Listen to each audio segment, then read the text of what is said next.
আজকে আমি কথা বলবো জাপান ভিসা সম্পর্কে। জাপানের স্টুডেন্ট ভিসায় পড়াশোনা করার আগ্রহ কিন্তু অনেকেরই থাকে, কিন্তু পুরো প্রক্রিয়াটা অনেকের কাছে জটিল মনে হতে পারে। আপনাদের আমি সহজভাবে জাপানের স্টুডেন্ট ভিসা সংক্রান্ত মূল বিষয়গুলো এই ভিডিওর মাধ্যমে তুলে ধরবো। তার আগে আপনাকে জানতে হবে জাপানের স্টুডেন্ট ভিসাটা আসলে কি। যারা মূলত জাপানে পড়াশোনা করে তাদের জন্য মূলত এই স্টুডেন্ট ভিসা। এটি মূলত দেওয়া হয় ফরেনার স্টুডেন্টদের জন্য। মূলত আপনার স্কুল, কলেজ, ইউনিভার্সিটি এবং যারা জাপানিজ ভাষা শিখে তাদের জন্য মূলত এই ভিসা। এখন কথা বাংলাদেশ থেকে কে কে এই ভিসার জন্য আবেদন করতে পারবে। জাপানিজ ভাষা স্কুলে ভর্তি হতে চায় এমন স্টুডেন্ট এবং কলেজ বা বিশ্ববিদ্যালয়ে ডিগ্রি নিতে চায় এমন স্টুডেন্ট। সর্বশেষ যে অপশনটা আপনার জন্য চালু আছে সেটা টেকনিক্যাল ভোকেশনাল স্কুলে যদি আপনি পড়তে চান সেক্ষেত্রে। এখন আসি শিক্ষাগত যোগ্যতা নিয়ে। অন্তত পক্ষে 12 বছর সমমানের শিক্ষাগত যোগ্যতা লাগবে আপনার। আর অবশ্যই শিক্ষার একটা কন্টিনিউটি থাকা প্রয়োজন আছে। পড়াশোনা শেষ করার পর 2 থেকে 3 বছরের বেশি গ্যাপ যেন না হয়, সেদিকে আপনাকে অবশ্যই লক্ষ্য রাখতে হবে। এই গ্যাপ জিনিসটা কিন্তু বিদেশিরা বুঝতে চায় না, সো বি কেয়ারফুল। প্রাথমিক জাপানি ভাষার জ্ঞান জেএলপিটি N5 লেভেল থাকা ভালো এবং আপনাকে আর্থিক সামর্থ্যের প্রমাণ দিতে হবে, ব্যাংক স্টেটমেন্ট যেটাকে বলে আর কি।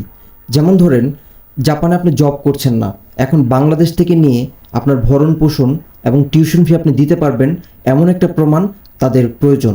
কিভাবে আবেদন করবেন? একটি শিক্ষা প্রতিষ্ঠান বেছে নিন, তারপর ভর্তি নিশ্চিত করুন। এত গেল স্টেপ 1।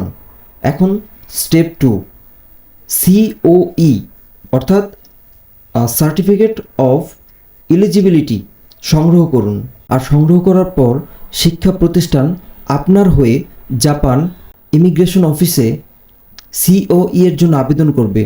এটি আসতে প্রায় 1 থেকে 2 মাস লাগতে পারে, এর বেশি সময় লাগে না যদি মেজর কোনো প্রবলেম না থাকে। স্টেপ 3, জাপানের অ্যাম্বাসিতে ভিসার জন্য আবেদন। কিভাবে করবেন?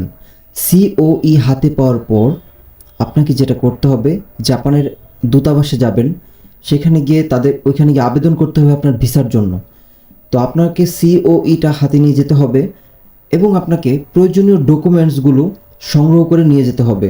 যেমন ধরেন পাসপোর্ট, সিওই, ভিসা ফর্ম, আপনার ছবি এবং আপনার প্রয়োজনীয় শিক্ষাগত যোগ্যতার ডকুমেন্টস সবগুলো নিয়ে যাবেন, সাথে ব্যাংক স্টেটমেন্ট ইত্যাদি।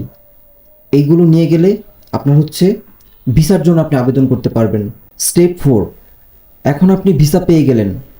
ভিসা পাওয়ার পর আপনি জাপানে যেতে পারবেন এবং আপনি পড়াশোনার পাশাপাশি 28 ঘন্টা পার্ট টাইম জব আপনি করতে পারবেন।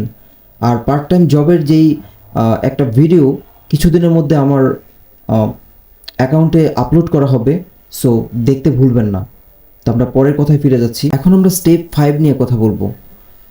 ভিসা কত দিনের জন্য দেয়? এটা অনেক ইম্পর্ট্যান্ট একটা ব্যাপার।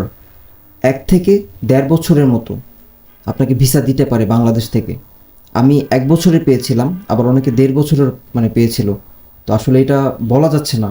আর ওইখানে আপনি যখন পড়াশোনা করবেন তখন আপনি ভিসা রিনিউ করে নেবেন 1 বছর পর পর বা 2 বছর পর পর।